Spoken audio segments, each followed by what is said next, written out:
Hello YouTube fans and welcome to Retire in Lake Chapala, where we provide you with all the information you need to make informed decisions about moving to Lake Chapala. Today we're lucky enough to have Shannon with us. Shannon is a single lady who came down here to Lake Chapala. How many years ago now, Shannon? Well, depends on if you mean Mexico or if you mean Lake Chapala. Well, let's do both. Mexico, I came at the end of 2013, so about 8 years ago. And Lake Chapala, I've been here full time since 2018, so about 3 years. Mm-hmm. And where is it you're from? And I'm originally from Texas, but I've definitely lived a number of places, both internationally and quite a number of states in the States as well. But so you've been around the world a bit. So what made you choose Lake Chapala?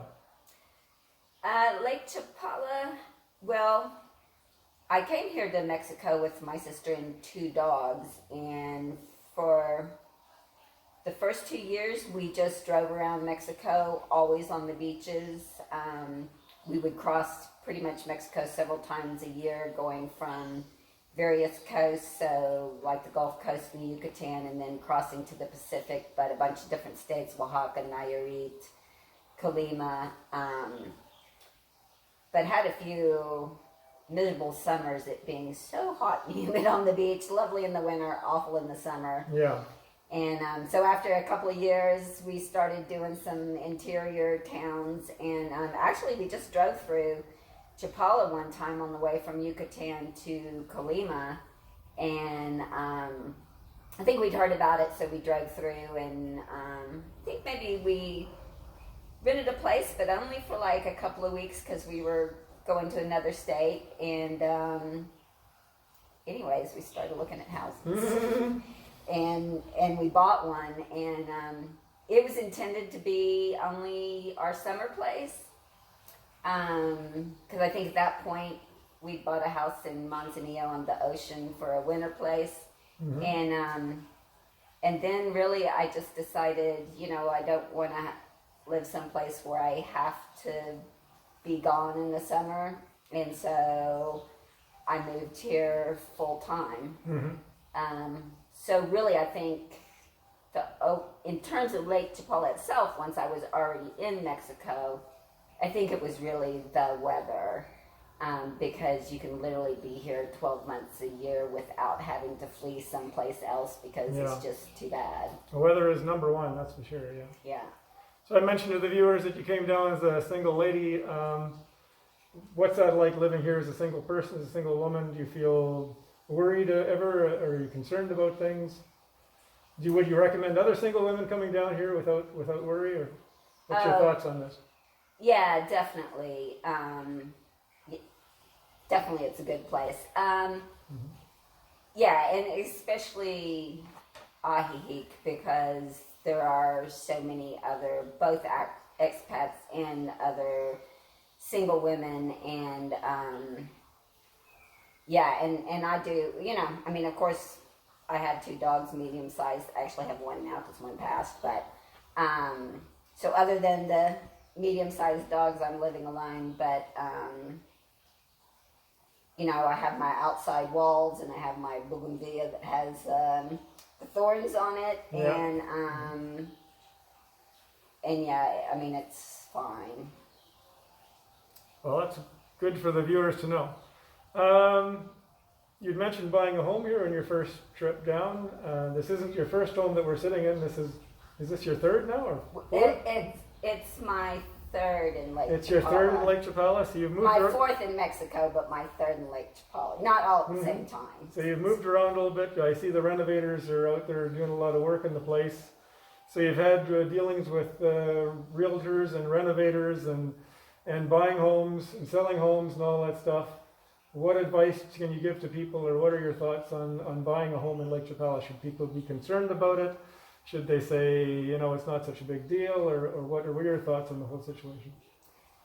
Yeah, I would say, actually Lake Chapala is one of the fewer places in Mexico where, and of course it's not the same as the States, but it's one of the closest places to the real estate process. in the States, which is not true the majority of places in Mexico. So, here they actually have an MLS system. In most of the places in Mexico, they don't have that. You have to go on, if you're looking for a place, you have to find out all the realtor agencies that are in that particular city. Then you have to look on every single real estate agent's site, because they'll have some of the same houses, but they won't have the same houses. They'll actually show, if they do have the same houses, they'll show different prices for those houses.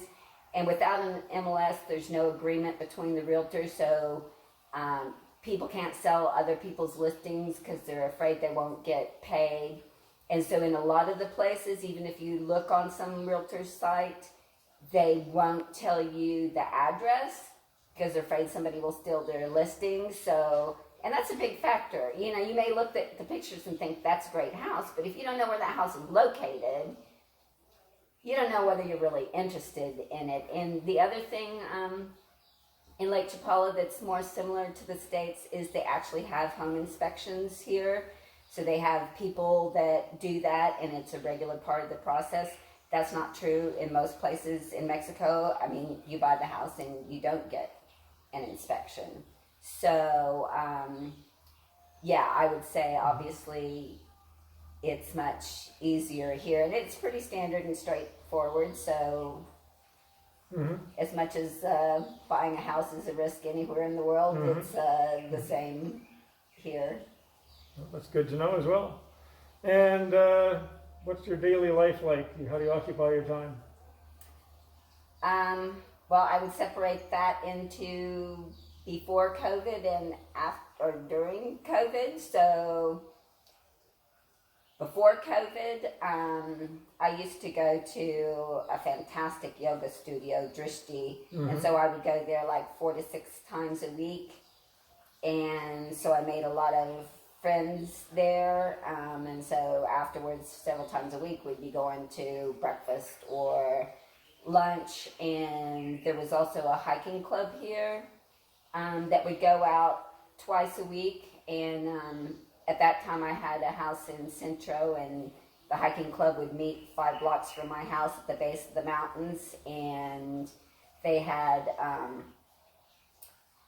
all different levels of hiking from beginner to advanced. So there'd be 4 to 5 hikes that would all lead from the same place, and the hike leaders would explain the hike to you, and the levels were based on how long they were going to be gone and how much altitude they were going to gain. So I would do that. And then of course, I always loved, Ajica is fantastic on gardens. Basically, you put a plant in the ground here and it grows, and it's lovely and it's lush. So then I would also be doing gardening, and of course I had my dogs, so walking with the dogs.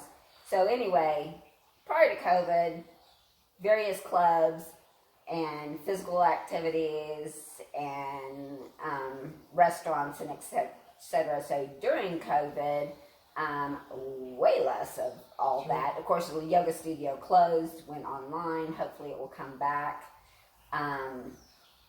But, I have to say pretty much every day in the pandemic, I thought, how lucky am I to be here, because it's so lovely. And, so many people, I thought they were crazy, went back to either Canada or the States when the pandemic happened, and went back to places where it was much worse, and where they went through bad winters and they stayed in the house. And every day I'm eating outside every meal, and I'm in my garden, and it's beautiful, and I'm still walking my dogs, and I'm at least getting lovely walks. So, yeah.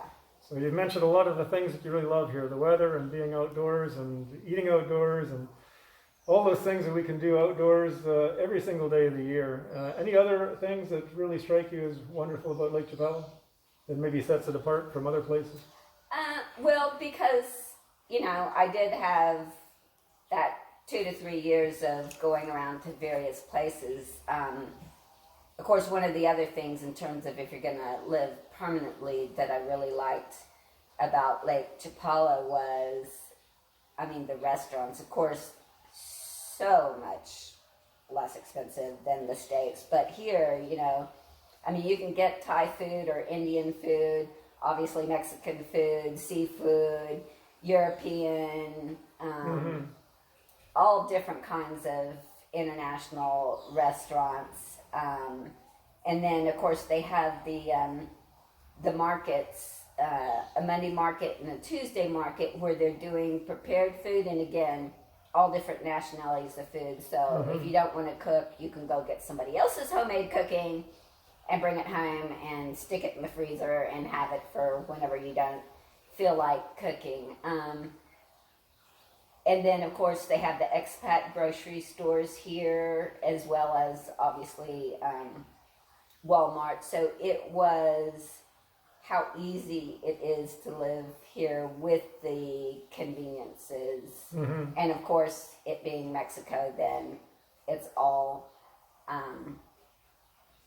less expensive. But, you know, and with as many expats as they have here, the variety of activities and clubs and everything. And that's sort of why, in addition to the weather, Lake Chapala versus other places that I spent time in Mexico.